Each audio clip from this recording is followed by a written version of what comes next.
한자와 성경 이야기 5번째 모임에 오신 여러분 진심으로 환영합니다. 여러분은 말씀을 사랑하십니까? 말씀. 여러분 말씀을 사랑하시죠?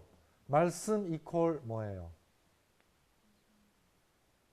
말씀 이퀄 여기다 네모하면 여러 가지 들어갈 수 있겠죠? 말씀 이퀄 뭐예요? 사랑. 사랑. 말씀 이퀄 예수님. 또 힘. 말씀 이퀄 능력. 능력 힘. 진리. 뭐 있겠죠? 근데 이 사랑과 예수님과 진리가 우리 안에 들어왔을 때 우리가 느껴지는 것은 능력이에요. 맞습니까? 근데 똑같은 말씀을 들었는데 누구는 능력을 경험하고 누구는 조그만 능력을 경험하고 누구는 큰 능력을 경험해요. 왜 다를까요? 같은 말씀인데. 그러니까 여기 뭔가 변수가 하나 있을 거 아니에요, 그러면. 맞죠? 인풋은 똑같은데 아웃풋이 다른 거예요. 그러면은 그걸 다르게 만드는 뭔가 변수가 있을 거 아니에요. 뭘까요? 믿음. 좋았어요. 또. 자, 믿음이 있으니까 말씀 들으러 갔겠죠? 간절함. 그거는 뭐예요? 마음 자세. 그것도 중요하겠죠? 간절한데도 능력이 안 나타나요. 그런 사람 혹시 있어요? 없어요? 막 성경 통독 100번 하고 필사 10번 하고 그런 사람 있어요? 없어요? 있어요. 근데 이기적이야. 은혜.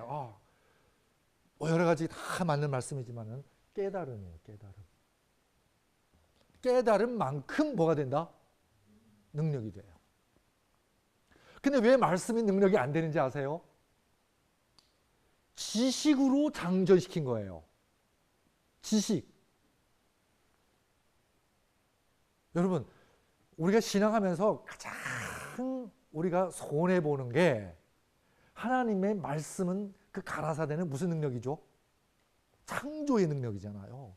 심지어 그 능력은 우리 인간이 가장 불가능하다고 생각하는 죽은 자를 살리는 능력이잖아요. 근데 우리가 그걸 믿어요? 아멘 하면서도 이성은 조금 거부해요. 과연 그게 가능할까? 특히 과학적 지식으로 똘똘 뭉친 사람일수록 이 반동이 더 커요. 그죠? 자, 그래서 이 말씀은 깨닫는 게 중요해요. 깨닫는 거. 그래서 성경에 수많은 성경 이 구절들이 있지만 정말 나의 삶을 확 변화시키는 성경 구절은 어쩌면 한두 구절일 수도 있어요. 그죠? 그 한마디에 내가 꽂혀가지고 내 삶이 송두리째 바뀌는 거예요. 여러분 혹시 그런 성경 구절 있으세요? 저는 있어요. 저는 요한복음 6장 63절이에요. 살리는 것은 영이니. 그죠? 내가 너희에게 한 말씀이 곧 영이고 생명이라고 말씀하셔요. 그래서 기독교인들의 말씀을 깨달으면요, 우리 안에 능력이 오는데 어떤 능력이냐면 영적 능력이에요. 이 영적 능력은 어떻게 보냐면 차원이 달라져요. 자, 같은 차원에서 보면은 문제가 이렇게도 보이고 저렇게도 보이고 막 헷갈리는데 한 차원 높아지면은 이 문제가 너무 클리어하게 보이는 거예요. 뭐만 높이면? 차원만 높이면. 그래서 거듭나는 것은 어쩌면은 새로운 차원으로의 진입이에요. 수평적 이동이 아니고. 그래서 여러분들 좀 더 나은 교회 다니고 좀 더 좋은 도시 가 살고 더 멋진 아파트 단지 가고 이게 다 무슨 이동이죠? 수평적 이동이야. 그렇죠? 수평적 이동을 위해서 예수님이 이 땅에 왔다 가시는 게 아니에요. 내려오심은 바로 우리를 끌어 올리시기 위함이에요. 그걸 뭐라고 하냐면 저는 비약이라고 표현하고 싶어요. 비약. 또 다른 표현은 뭐예요? 비상이에요. 비상. 그래서 비상하면 뭐가 달라진다? 차원이 달라. 차원이 달라지면 뭐예요? 차원이 다른 사람을 뭐하라고? 비상하다고 표현해요.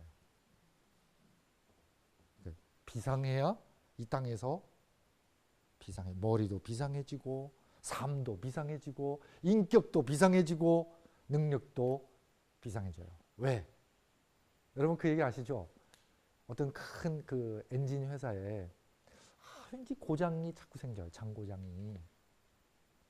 그래서 전문가를 불렀어요.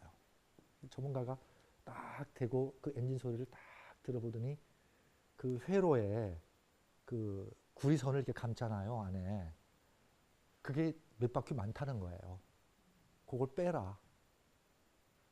빼니까 장고장이 사라진 거예요. 그 다음에 영수증이 날라왔어요. 그러니까 청구서가. 만불이래요. 요렇게 해놓고 한마디 하고 갔는데 어떻게 만불씩이나 청구하냐고 항의가 들어왔어요. 그랬더니 요렇게 듣는 거는 1달러. 그걸 아는 게 9,909달러. 그렇죠? 여기서 뭐가 힘이에요, 그러면? 그렇죠? 이걸 아는 게 힘이에요. 아는 게. 여러분, 정말 하나님의 말씀을 우리가 정말 뼛속까지 체화하고 그 말씀이 능력이라는 것을 경험하게 되면요, 성경 안 필 수가 없어요. 왜? 표면 뭐를 얻는데? 힘을 얻는데. 표면 뭐를 얻는데? 지혜를 얻는데. 표면 뭐가 높아지는데? 차원이 높아지는데. 그리고 다른 사람들이 다 지금 문제 해결법을 찾느라 전전긍긍하고 있는데 나는 문제가 어딘지 뭐예요? 탁귀뚜로 아는 거예요. 그렇죠? 그럼 나는 뭐만 하면 돼? 가라사대만 하면 돼. 여기 문제가 생겼어. 해결하는 건 기술자가 가서 해결하는 거예요. 이게 그리스도인의 능력인 거예요. 자, 그래서 오늘은 5번째 시간에 여러분들이 다 아는, 정말 어렸을 때부터 잘 아시는 노아 방주 이야기를 한번 해볼게요. 노아 방주 이야기. 자, 방주의 한문을 보겠습니다. 여기 보시죠. 이 왼쪽 표는 뭐죠? 배주자죠. 이 주자 보면은 원래는 이렇게 생겼어요. 요거는 저는 뭐가 되겠죠? 노가 되겠죠. 그리고 여기 한 명 앉고 여기 한 명 앉았어. 어떻게 머리 그림이 그려집니까? 그려지죠. 근데 요 주에 몇 명이 탔다고요? 우리가? 대개 우리가 8식구를 탔다. 이게 노아 방주의 한자 풀이라고 우리 다 아시죠? 그래서 우리가 한자가 신기해. 한자는 굉장히 성경적이야 하면서 가장 꼽는 한자가 바로 이 대선자예요. 자, 여기까지만 읽으면, 여기까지만 알면 뭐가 안 돼요? 능력이 안 돼요. 그건 뭐예요? 그냥 우리의 그냥 반짝 흥미를 끄는 지식일 뿐이에요. 그렇죠? 어떻게 될까요? 더 들어가 봐야겠죠. 자, 그러면 보세요.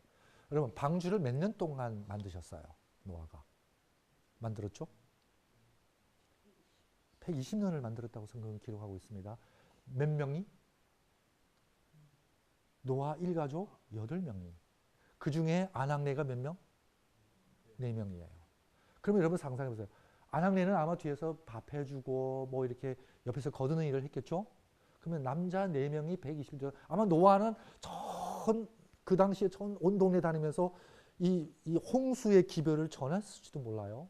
그럼 3 아들만이 이 방주를 만들었다고 하면은 아마 120년 만들어도 완공이 안 될 수도 있다는 거예요.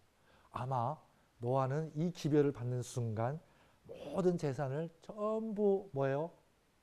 현금으로 만들어서 품삯으로 사람들한테 나눠주면서 일꾼들을 참여시킬 수도 있다고 우리 한번 상상해 봅시다. 성경에 기록이 없으니까 상상해 봅시다. 그러면은 목수도 오고 뭐 벌목공도 오고 그다음에 일꾼도 오고 뭐 여러 사람들이 왔겠죠. 그럼 방주 만드는 데는 다양한 사람들이 참여했습니다. 근데 방주에 들어간 사람은요? 재밌는 거는 동물들이 들어간다는 거예요. 누가 순종했어요? 뭐에 순종했죠? 그 당시 사람들의 경험과 상식으로는 홍수는 상식 아니에요, 상식 밖이에요. 그러니까 상식 밖에 있는 거는 못 믿는 거예요. 근데 못 믿는 일에 뭐 때문에 또 동참해요? 뭐 때문에? 돈 때문에도 동참해요. 성경에서 그런 사람들을 뭐라고 하죠? 사꾼이라고 얘기해요. 그렇죠? 자, 그러면은 그 당시에 만약 인터넷 있고 신문이 있었다면은 노아가 방주 가산을 다 뭐예요? 팔아서 방주 짓는데 아마 탑 뉴스가 될 거예요. 그 다음에 120년 동안 다 진 다음에 노아 일가가 딱 들어간 다음에 천사가 방주의 문을 닫죠. 그때 아마 또 일면 기사로 또 떴을 거예요. 노아 방주 일가, 노아 일가 방주에 들어갔다. 그 다음에 그 당시에 그 뉴스가 뜨는 순간 모든 사람의 관심사는 어디에 있을까요? 하늘에 있어요. 자, 방주 안에 있는 사람도 어디에 있고? 하늘에 있고. 방주 밖에 있는 사람의 관심도 어디 있어요? 하늘에 있어요. 근데 기대하는 결과는 달라요. 안에 있는 사람들은 어떤 걸 기대하죠? 비가 빨리 오기를 기다려. 심판이 빨리 오기를 기다리고, 밖에 있는 사람은 뭐를 기다릴까? 하늘을 바라보긴 바라보는데 뭐를 기대해요? 안 오기를 기다리는 거예요. 여러분, 예수님의 다시 오심이 노아의 시대와 같다고 했어요. 맞습니까? 그러면은 여러분 그 한때 그 말세에 대한 영화들이 많이 쏟아져 나왔죠. 그때요, 중국 그 무신론 국가에서 교회 나오는 사람들이 부쩍 들었어요. 왜 그럴까요? 말세에 대한 두려움 때문에. 근데 그때 잠깐 나와서 뭐를 바라본 거예요? 하늘을 바라본 거예요. 근데 한동안 그 바람이 지나가고 보니까 달라진 게 있어, 없어요? 없으니까 그 사람들이 또 싹 또 썰물처럼 빠져 나갑니다. 여러분, 이 방주 안에서 하늘을 바라보는 것, 방주 밖에서 하늘을 바라보고, 그래서 하루, 이틀, 3일 지나고 나니까 어떤 결론을 내릴까요? 밖에 있는 사람들이. 야, 역시 우리가 현명했어. 저 사람들이 바보야. 근데 며칠이 가죠, 그게? 그 상태가? 7일 가요. 이 7일이 누구를 위한 은혜의 시간이었을까요? 밖에 있는 사람. 이때 누군가가 와가지고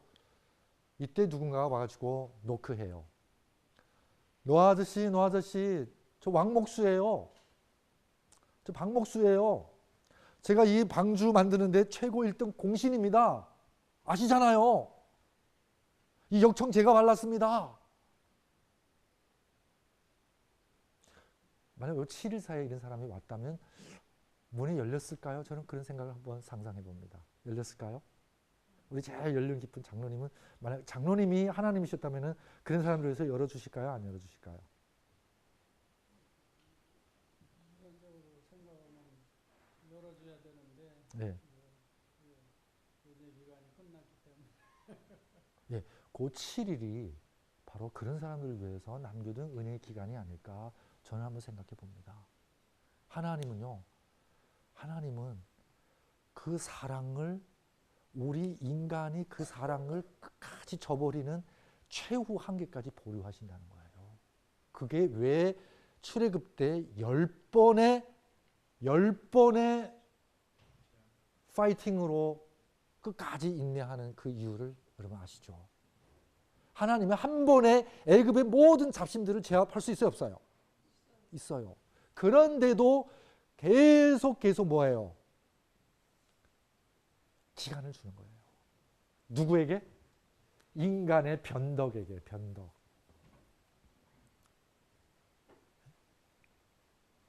변덕에게. 요즘 손 따로 머리 따로예요, 가끔. 인간의 뭐에게? 변덕.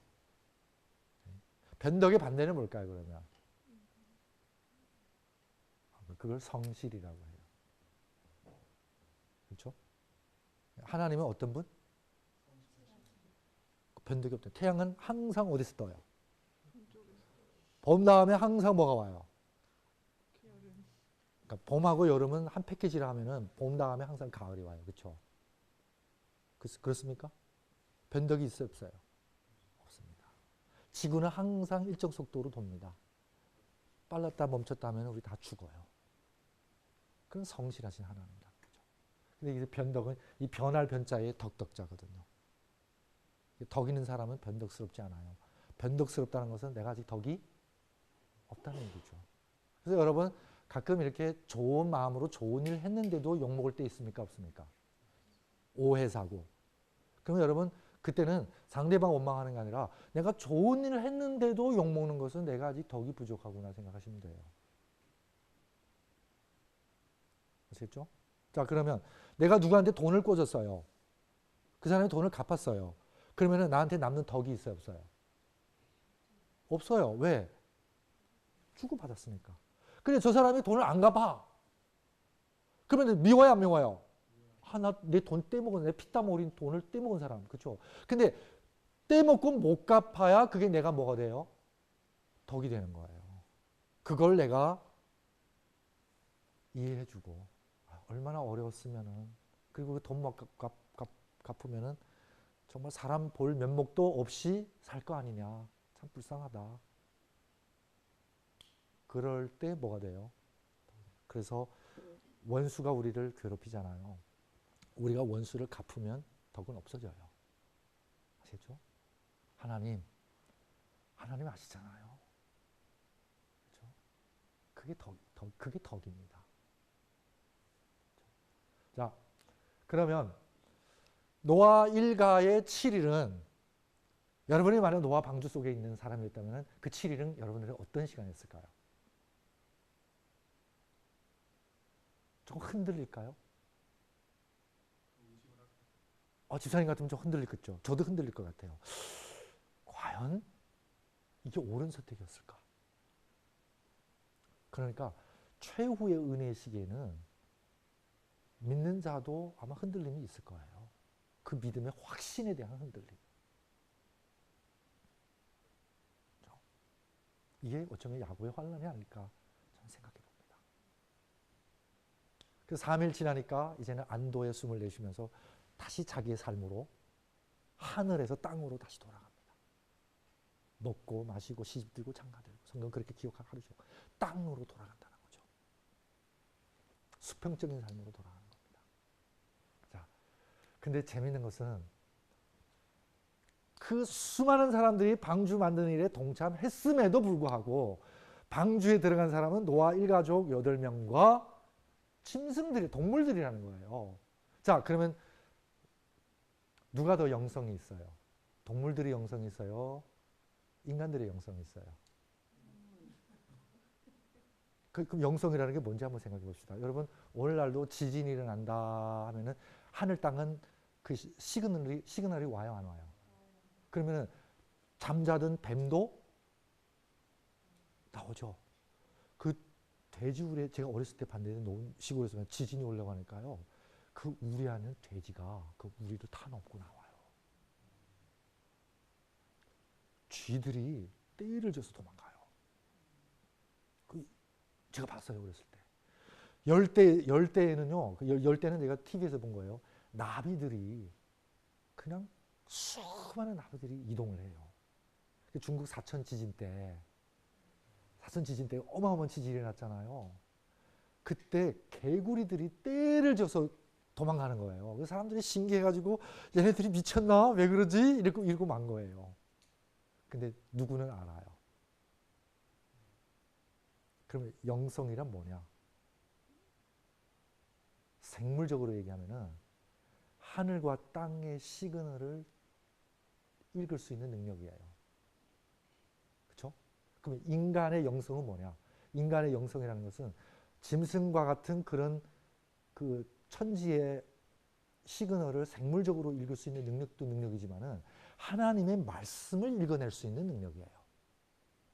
하나님의 뜻을 읽어낼 수 있는 능력이 그게 영성인 거예요. 그렇죠? 그러면 천지 이변이 오려고 할 때 짐승들은 다 알고 방주 속으로 들어가잖아요. 지금도 지진 홍수 오면 짐승들은 다 피난 가잖아요. 근데 누구만은 인간만. 그러니까 인간에게는 노아라는 선지자가 메시지를 전하, 하나님의 말씀을 전하는 거예요. 회개하고 방주로 다 들어와라. 심판이 이르렀다. 근데 그걸 읽어내는 능력이 없는 겁니다. 오늘날 우리 하나님 믿는 백성들도 그런 능력이 없어요. 그 예가 누구한테서 극명하게 나타나냐면은 예수님을 졸졸졸 3년 반 따라다녔던 제자들입니다. 여러분 성경 한번 보세요. 니들 중에 나를 팔 자가 있나이다. 충격 먹었죠. 누구십니까? 내가 떡을 찍어서 누구한테 줘서 누가 받아 먹으면 그이다. 여러분 이건 삼척동자도 알잖아요. 누가 예수를 팔 거라는 것. 그 유다가 받아 먹었어요? 안 받아 먹었어요? 받아 먹었잖아요. 그러면 사람들이 유다가 예수 파네 이렇게 돼야 되는데 사람들이 믿어야 안 믿어요. 그걸 안 믿습니다. 왜 안 믿을까요? 왜 안 믿을까요? 왜냐하면 제자들은 유다의 말을 더 믿고 싶었어요. 더 솔깃했어요. 왜냐하면 유다는 항상 각본을 가지고 시나리오를 가지고 야 베드로 너는 좌승상, 요한 너는 우승상, 예수님을 킹의 보좌로 올릴 수 있는 킹메이커는 누구다? 나다. 그러니까 그들의 마음에 원하는 거하고 유다가 지금 감독하는 이 시나리오하고 딱 뭐한 거예요. 맞아떨어진 거예요. 그러니까 예수님의 이 행동까지 가미한 메시지도, 그러니까 말만 아니라 행동까지 가미한 입체적인 메시지잖아요. 그런 메시지도 눈에 들어와요, 안 들어와요? 귀에 들어와요, 안 들어와요? 안 들어옵니다. 근데 그런 예수님이 3번씩이나 자기 죽음을 예언하잖아요. 그 제자들은 그 말을 믿고 싶어 합니까? 안 믿고 싶어 합니까? 그러니까 귀에 들어옵니까? 안 들어옵니까? 근데 한 여인이 그 말을 있는 그대로 액면 그대로 받아들였어요. 누구죠? 그 옥함을 깨는 여인이에요. 그러니까 이 제자들이 누가 미워요? 저 여인이 믿는 거야. 지금 우리 한참 지금 왕좌로 지금 한참 줄기차게 지금 달려가고 있는데 초치는 사람 아니에요. 이거는. 근데 예수님께서 이 여인을 기억하라. 그렇죠? 끝까지 이 여인을 기억하라. 왜? 이 여인은 액면 그대로 하나님의 말씀을 받아들이는 사람이에요. 우리는요, 똑똑하면 똑똑할수록 자꾸 우리 뜻으로 가공을 해요. 그래서 가공하는 까지 좋은데 가공해가지고 누구 생각과 이게 딱 암묵적으로 맞아 떨어지면 우리가 아멘해요. 내 생각이요. 오늘 오전에 우리 임중서 목사님께서 설교해 주셨는데 요나 얘기를 하셨어요. 그렇죠? 요나는 왜 그 많은 사람들이 구원받고 그 많은 사람들이 회개하면은 기뻐해야 되는데 선지자가. 그리고 거기서 노용을 토하잖아요. 왜? 자기는 내심 이스라엘을 괴롭히는 이 니느웨가 망하기를 바랬던 거예요. 자기가 바램하고 하나님이 이루심하고 맞아떨어져요? 안 맞아떨어져요? 안 맞아떨어지는 거예요. 그러니까 결국 하나님의 일을 하지만 누구의 뜻을 항상 못 넣는 거예요. 그래서 노아는 당대의 의인이라고 하잖아요. 왜 하나님께서 노아를 택하시냐면은 그 도명 그대로 삭감 가감 없이 완공할 사람을 찾는 거예요. 말씀 있는 그대로. 자, 그러면 깊이 들어가 보겠습니다. 왜 8식구가? 그래서 어떤 사람이 이렇게 질문해요. 그럼 목사님, 8명만 구원받은 겁니까? 그렇다. 하지만 이 8 속에 더 깊은 의미가 있지 않겠느냐. 그래서 여러분 아시다시피 뭐 여러 설이 있어요. 하지만 제일 보편적인 설은 뭐냐면은 방주에 들어가서 나오는 날까지 그 7일 빼고 스탠바이 한 7일 빼고 홍수가 내려서 방주 나오는 때까지 걸린 시간이 371일이라고 나와 있어요. 여러 설이 있어요. 하지만 제일 많이 결론난 숫자가 이거예요. 근데 3의 제곱하고 7의 제곱하고 1의 제곱 세제곱 합치면은 또 371이에요. 계산해 볼까요? 27이죠. 1이죠. 얼마일까요? 49, 63, 얼마죠? 빨리 계산해요. 343이죠. 나옵니까? 요 숫자 나옵니까? 요거를 큐브 넘버라고 해요. 큐브 넘버, 큐브. 맞나? 큐브 넘버라고 해요. 네. 이게 1부터 3천만까지 이 숫자 중에 큐브 넘버 될 수 있는 숫자가 4개밖에 없어요. 그 중에 하나가 신약의 153이에요. 생선을 세봤더니 몇 마리? 153마리요. 153도 세제곱 사면은 또 요 숫자가 나와요. 요걸 큐브 넘버라고 해요. 그렇죠? 근데 153이 무슨 뜻이냐면은 하나님의 아들들이라는 히브리어 알파벳에 고유 숫자가 있거든요. 그 단어의 고유 숫자를 다 합치면은 153인 거예요. 한 예를 들게요. 마태가 예수님의 족보를 기록하잖아요. 근데 마태는 유대인이기 때문에 마태복음은 독자, 즉 누구를 염두에 두고 쓴 그 복음서라면은 유태인이에요. 근데 유태인들은 메시아는 다윗의 혈통에서 올 거라는 것을 알아요. 그래서 예수님의 족보를 마태가 쓸 때에는 14대 끊고 14대 끊고 14대 끊어요. 근데 재밌는 거는 다윗이라는 이름의 히브리어 숫자의 알파벳의 고유 숫자의 합이 14예요. 아시겠죠? 그러니까 14라는 숫자는 히브리인들에게는 다윗하고 직결되어 있는 거예요. 그러니까 우리가 성경의 그 숫자 하나하나도 우리가 모를 뿐이지 그 안에 또 어떤 영적 의미가 있을 거라는 거. 그 베드로랑 예수님을 부인하고 다시 업으로 돌아가잖아요. 근데 밤새 하나도 수학이 없는 친구들이 예수님의 말씀에 순종해서 딱 건졌는데 153마리가 나와요. 근데 여러분 상식으로 한번 생각해 보세요. 어부들은 빨리 생선을 싱싱할 때 도매하는 게 그게 능산이잖아요. 근데 언제 앉아서 한 마리 두 마리 세요. 근데 그 세라고 하면서 예수님이 분부하시는 너희 세봐라. 그랬더니 이 숫자가 나와요. 그럼 그 속에 메시지가 있는 거예요. 무슨 메시지? 너희들이 어부가 되든 목수가 되든 뭐가 되든 간에 이 사실 하나만큼은 잊지 말고 살아라. You are the son of God. God. Sons of God. 하나님의 뭐다? You are the sons of God. 이 사실을 잊지 말아라. 그게 우리의 가치고 그게 우리의 신분이고 그게 우리의 존엄이고 그게 우리의 기업을 받을 특권이에요. 왜? 아들이라는 것. 내가 뭐 공로 가지고 하나님 저 주세요. 이건 거래예요. 거래. 하나님은 당신과 거래하는 것을 별로 안 좋아하셔요. 가인의 예배가 거래적 예배였어요. 내가 나의 정성을 드리니 하나님 저에게 뭐예요?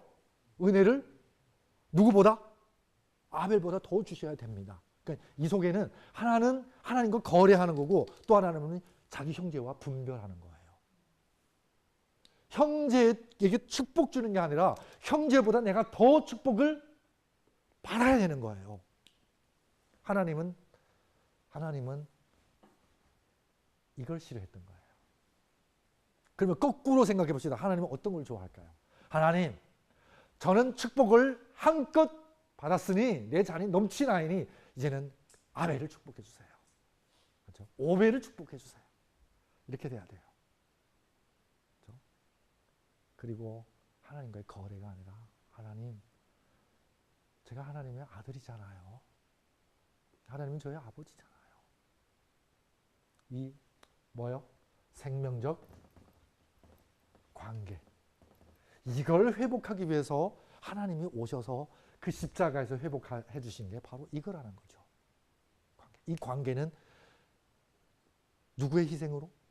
예수님의 희생으로 우리가 믿음으로 회복되는 관계예요.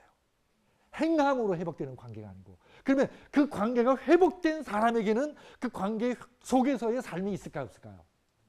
있는 거예요. 그 관계가 회복됐는데도 그 관계 속에서 살아야 할 삶이 없다면 그 관계가 회복된 거는 거짓인 거예요. 그 믿음과 행함을 우리가 자꾸 논쟁이 벌어지는데, 여러분 그 관계의 회복은 절대 행함으로 이루어지는 게 아닙니다. 그렇죠? 내가 아버지한테 잘 보여야 아버지 아들인가요? 아니잖아요. 내가 아버지 아들이라고 믿는 순간은 아버지 아들인 거예요. 왜? 처음부터 아버지 아들이었기 때문에. 내가 한동안 헷가닥해서 부정하고 있을 뿐이에요. 이게 믿음의. 그래서 저는 이 관계가 회복돼야 이 관계 속에서 그 삶이 바로 뭐냐면 너희가 서로 뭐하라? 사랑하라. 이 삶이 주어지는 거예요. 근데 죄란 뭐냐? 죄란 바로 이 관계가 깨지는 거겠죠. 그러면 노아 시대의 죄는 뭘까요? 그때 제일 하나님이 싫어했던 게 뭐예요? 동성연애예요. 동성연애는 왜 그 죄가 뭐냐면요, 하나님이 주신 성 있잖아요. 이걸 역행하는 거예요. 아시겠죠? 거슬리는 거예요. 자, 그래서 만물은 다 하나님이 주신 본성을 거슬리지 않고 살아요. 누구만 거슬려요, 지금?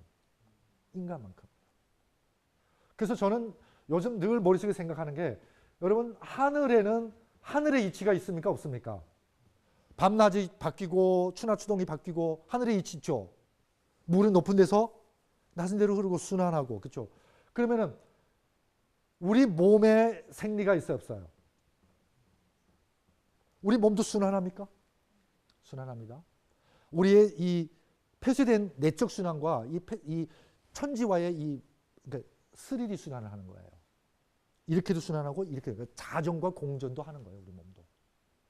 혈액이 이 안에서 순환하죠. 그럼 내가 공기 마셔드리고 물 마시고 음식 들어오는 거는 이렇게 해서 공전하는 거잖아요. 우리 몸도 하늘 이치와 똑같은 거예요. 근데 생리가 언제 하늘 천리를 따라가냐면요, 요 가운데 무슨 리가 있다고요? 심리가 있는 거예요. 내 심리가 하늘의 법도를 얼마만큼 터득하냐에 따라서 생리가 이걸 따라가느냐 아니면 얘가 욕심을 따라가느냐 결정돼요. 그렇죠? 그래서 솔로몬은 이렇게 얘기합니다. 무릇 지킬 것 중에 뭐를 지켜라? 내 마음을 지켜라. 생명의 근원이 이에서 남이니라. 그래서 마음은 하늘의 이치를 담는 그릇이라고 나는 생각해요. 그게 하나님께서 주신 능력, 깨달음의 능력, 깨우침을 받아서 깨닫는 능력. 그래서 신앙이라는 것은 항상 깨우침, 알아간다고 제가 말씀드렸죠. 그게 뭐냐면 내가 안다라고 고정하는 순간 나는 더 이상 알아가지 않는 거예요. 그러면 그 내가 아는 것 속에 갇히는 거예요. 그래서 여러분, 우리는 우상을 안 섬기지만은 우리는 하나님을 우리의 생각 속에다 가둬놓고 우상화된 하나님을 믿고 있어요. 이게 더 무서운 거예요. 그렇죠? 옛날 이스라엘 백성들이 에봇을 신으로 섬겼어요. 에봇은 하나님이라고 믿었거든요. 그러니까 하나님을 우상화하는 거예요. 이게 우리가 신앙에서 가장 깨기 어려운 우리의 이 장애물인 거예요. 하나님은 끝까지 알아가는 겁니다. 그래서 나는 길이요라고 말씀하셔요. 그 길은 예수님과 함께 끊임없이 삶의 깊은 곳을 향해서 나가는 여정이라고 저는 생각합니다. 그래서 우리는 노래에 뭐라고 부르죠? 나는 길 가는 순례자예요. 순례자. 여러분 아십니까? 저는 알아가고 있을 뿐입니다. 이렇게 깨달음을 얻잖아요. 그러면 내 생각이 딱 옳다고 고집하는 용기가 사라져요. 왜? 지금까지는 이 경지까지 왔지만 더 높은 경지가 있다면 나는 계속 비상해야죠. 깨고 또 깨고 올라가는 겁니다. 자, 이 8식구 보겠습니다. 아버지 있어요? 어머니 있어요? 아들 있나요? 아들 있어요? 딸 있어요? 있죠?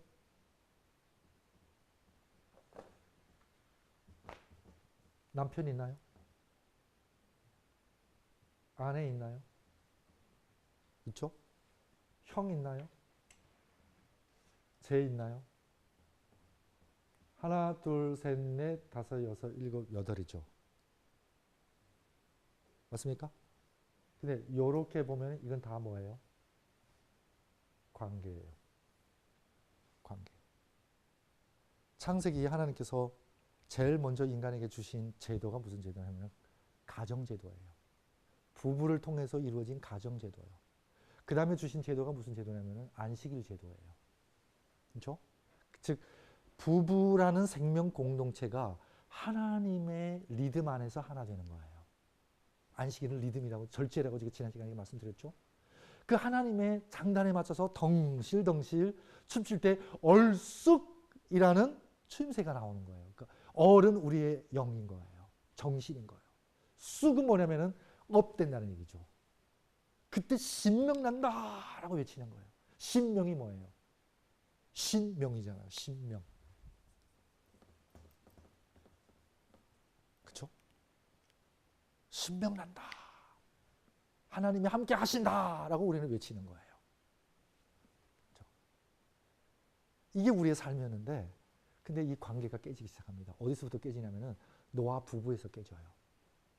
선악을 알게 하는 나무의 열매를 딱 먹잖아요. 무슨 부부가 먼저 깨져요. 그 깨지는 게 어디서 나타나냐면은 자기를 가리기 시작해요. 가리는 거예요. 그럼 그 전에는 어떤 상태였죠? 적신이에요. 있는 모습 그대로인데 받아들여져요. 그 마치 거울 속에 나를 보는 거예요. 나와 너의 경계가 분별이 있어요 없어요? 분별이 없는 거예요. 하나인 거예요. 하나. 근데 선악을 알게 하는 열매를 먹는 순간 너와 나의 경계가 생기는 거예요. 너는 너, 나는 나. 이때부터 상처가 생기기 시작합니다. 그렇죠? 그 소통해야 되고 소통이 안 되면 아프고 그렇죠? 힘들고 모든 것이 여기서 오는 겁니다. 어디서요? 생명적 관계의 파괴에서 오는 겁니다. 자, 그러면 노아 시대도 이 관계가 깨질 대로 다 깨졌어요. 역행하는 시대죠. 근데 예수 하나님께서는 다시 이 세상을 다시 리메이크하죠. 리메이크하는데 관계를 회복해줘요. 보세요. 자, 부모는 자녀를 사랑합니까? 그걸 자애라고 해요. 자비로운 사랑. 자애라고 표현해요. 자, 자녀는 부모를 사랑합니까? 그걸 뭐라고 하죠? 효도라고 표현해요. 효애라고 표현해요. 맞죠? 자, 부부는 서로 사랑합니까? 그걸 경애라고 표현해요. 경애. 서로 높여줘야 돼요. 부부는요, 서로 높여줘야 돼요. 그래야 같이 비상합니다. 아시죠? 서로 상대방을 무시하고 까면은요, 같이 추락해요. 한쪽 남고 한쪽 추락하는 그런 법 없어요. 그래서 여러분 옛날엔 남쪽 날아가면은 이 물통이 있었는데 대나무로 이렇게 엮은 물통이에요. 그 중에 한 개가 짧으면은 이 물통의 수준을 어디서 결정하죠? 짧은 데서요. 그래서 두 부부가 한 사람은 영성이 높고 지식도 많고 잘 나가잖아요. 그 잘 나가는 사람이 집에 와서 그렇지 못한 배우자를 무시해. 근데 그 무지한 거예요. 왜? 당신의 수준은 당신이 결정하는 게 아니라 이 사람이 결정해 주는 거예요. 그러면 당신의 수준을 높이려면 어떻게 해야 돼요? 당신의 그 높은 것으로 이 사람을 뭐 해야 돼? 높여줘야죠. 그게 예수님. 우리를 높여주기 위해서 높으신 분이 내려오시잖아요. 높은 것으로 상대방을 욕하고 탓하는 게 아니라 너 왜 그거밖에 안 돼가 아니라 저는 이걸 깨달으면서요, 내 삶에 큰 변화가 왔어요. 그렇죠? 못하는 사람, 특히 잘하는 사람들은 못하는 사람 보면 안달이 나요. 안타까운 거예요, 막. 그래서 막 돕다가 안 되면 막 짜증나고 부화가 나요. 그렇죠? 특히 자식들한테 또 그럴 수 있어요, 부모가. 선생님은 제자들한테 그럴 수 있고요. 근데 사랑이란 뭐냐? 바로 이 포용한다는 건 바로 장점을 포용할 필요가 없어요. 뭐 포용해 주는 거죠? 단점을 포용해 주는 거예요. 그래서 여러분 젓가락이 있어요. 근데 장단이 안 맞아. 하나는 길고 하나 짧아요. 그러면은 맞추려면은 누구를 잘라야 돼요? 네? 긴 거 잘라야 돼요? 맞잖아요. 그러니까 잘난 사람이 잘려야 돼. 그래야 맞춰져요. 이게 이치예요. 여러분 책상을 만들었는데 네 다리가 아닌데 한 다리가 길어. 그럼 어떻게 맞출까요? 긴 걸 잘라야죠. 그렇죠? 도로를 이렇게 비 온 다음에 움푹 파는데 이쪽은 튀어나오고 이쪽은 움푹 패였어요. 그러면 어디를 까서 어디를 메꿔요? 볼록을 빼서 움푹을 묻잖아요. 그러면은 내가 손해를 봤어. 경제적으로요. 그럼 왜 손해보게 했을까 하나님께서요? 내가 보기에는 내가 볼록 튀어나가 내가 여분이 있다는 건 나는 몰라요. 아시겠죠? 근데 하나님께서는 아시는 거예요. 그래서 여분을 취해서 부족한 부분을 채워줬다고 알면은 그때 오히려 하나님께 뭐예요? 감사해요. 손해본 거에 대해서. 그때 뭐가 되는지 아세요? 덕이 되는 겁니다. 응? 상대방이 그걸 갚잖아요. 그러면 김 빠져야 돼. 왜? 아, 덕이 좀 쌓이나 싶었더니 뭐예요? 쌤쌤 돼버렸어요. 거래가 돼버렸어요. 그렇게 만약 우리가 깨달음을 가지고 삶을 산다면은 저도 우리의 마음만큼은 형통할 것 같아요. 그렇죠? 자, 그래서 형제는 뭐 해야 돼요? 서로 뭐 해야 되죠? 우애해죠. 그걸 먼저 죄라고 표현해요. 죄. 동생에 대한 사랑하는 마음. 형이 동생에 대한 동생은 형에 대한 존경하는 마음. 이런 마음이 있어요. 그러면 결국 노아 방주의 8식구는 이 8식구는 부모, 부부, 형제, 자녀죠. 맞죠? 뭐의 구원이죠? 뭐의 구원이죠? 관계의 구원이에요. 뭐의 구원이죠? 가정의 구원이에요. 만약 한 아들이 밖에 있었다면 방주 안에 있는 사람들이 가장 초조해요. 걱정이 제일 커요. 왜? 아유, 내 자식 저기 밖에 있는데. 몸은 방주 안에 있지만 마음은 방주 안에 못 있어요. 근데 그 완전한 구원이라는 게 바로 뭐예요? 바로 저도 내 가족의 구원이에요. 제가 이거 읽으면서 제 목회의 철학이 조금 바뀌었어요. 옛날에는 그냥 교회를 융성시키고 침례 많이 주고 근데 그게 아니더라고요. 만약 내가 예수님 앞에 정말 갈 수 있다면 예수님은 아마 이렇게 질문할 거예요. 너에게 준 일기 잘 썼냐? 즉 시간을 잘 활용했냐? 너에게 준 달란트 재능을 어디다 썼니? 그리고 내가 너에게 맡긴 자녀는 어디 있니? 그 너는 왜 반쪽밖에 못 왔니? 아마 그럴 거예요. 그렇죠? 아마 그럴 거예요. 교인 몇 명 침례 줬니? 교회당 몇 개 줬니? 그거 다 중요한 거 아니에요. 왜? 한 생명의 가치가 그보다 훨씬 커요. 그 목회는 한 생명 한 생명을 대하는 태도인 거예요. 목회는 어떤 수치 맞추고 어떤 이 지표 맞추는 게 아니에요. 한 생명 한 생명과의 만남이고 관계고 타치인 거예요. 그게 목회라는 생각해요. 그렇죠?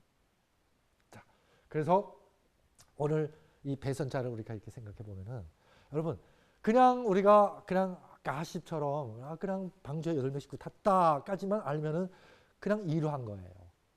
근데 좀 더 깊이 들어가니까 이 속에 뭐가 있죠? 자 보세요. 아버지와 아들의 관계는 수직적인 관계죠. 맞습니까? 부부와 형제의 관계는 수평적 관계입니까? 안에 뭐가 있죠? 그 십자가는 뭐의 집약이에요? 사랑의 집약인 거예요. 이 방주 속에 저는 십자가를 봅니다. 이 십자가는 뭐예요? 생명적 관계. 이거는 그 무엇으로도 대치 못해요. 그 무엇으로도 대치 못하는 관계입니다. 그래서 예수님께서 자기 생명을 선뜻 내놓습니다. 왜? 생명의 관계는 오로지 뭐로밖에 회복이 안 된다고요? 생명으로만. 그래서 우리가 그걸 십자가를 바라보는 순간 한 가지 진리를 깨닫습니다. 그게 뭐죠? 아, 나는 누구의 자녀다? 영기는 누구의 자녀? 하나님의 자녀다. 같이 있어요, 없어요? 같이 있어요. 존엄 있어요, 없어요? 있어요. 영광 있어요, 없어요? 있어요. 나한테 할 일이 사명이 있어요, 없어요? 이 관계 하나만 정립되면 모든 게 주어지는 거예요. 그래서 주기도문에 첫 마디가 뭐죠? 하늘에 계신 우리 아버지. 이 생명적 관계를 회복한 사람의 신앙 고백인 거예요. 그러면은 그 고백하는 사람은 세 가지 소원이 생기는 거예요. 천하 모든 사람들이 다 내가 아버지를 깨닫고 아버지로 하나님을 부르듯이 모든 사람이 다 그렇게 부르기를 원하노라. 그리고 아버지의 뜻이 다 우리 안에서 이루어지기를 원하노라. 그런 나라가 속히 오기를 원하노라. 이게 우리의 소원인 겁니다. 방주의 구원은 사랑의 구원입니다. 십자가의 구원입니다. 관계의 회복입니다. 단지 8 식구의 구원일 수도 있지만 그렇게까지만 우리가 깨달으면은 왠지 구원이 굉장히 어렵게 생각되고 우리의 삶과 와닿지가 않아요. 근데 여러분 오늘 집에 가서 한번 생각해 보세요. 내가 부모로서 자녀와의 관계, 부부로서 관계, 내 형제 자매와의 관계, 이 관계들이 정말 예수 그리스도 안에서 사랑으로 서로 용서되고 용납되고 화목해지는가. 그래서 예수님께서 너는 십자가를 지고 나를 따르라. 그 십자가가 이렇게 구체적이라는 것을 깨닫는 순간 신앙이, 말씀이 제 삶에서 힘이 되는 겁니다. 왜? 내가 구체적으로 뭘 어떻게 해야 되는지 지침이 되는 거예요. 내가 뭘 부족한지도 깨닫게 되고. 자, 오늘 여러분 이 배선자 하나 속에서 혹시 하나님의 더 큰 뜻과 그림이 그려집니까? 여러분은 방주를 짓는 사람이에요? 아니면 방주에 들어갈 사람이에요? 교회가 말세의 방주라면은 교회를 위해서 힘쓰는 사람들이 너무나 많아요. 그렇죠?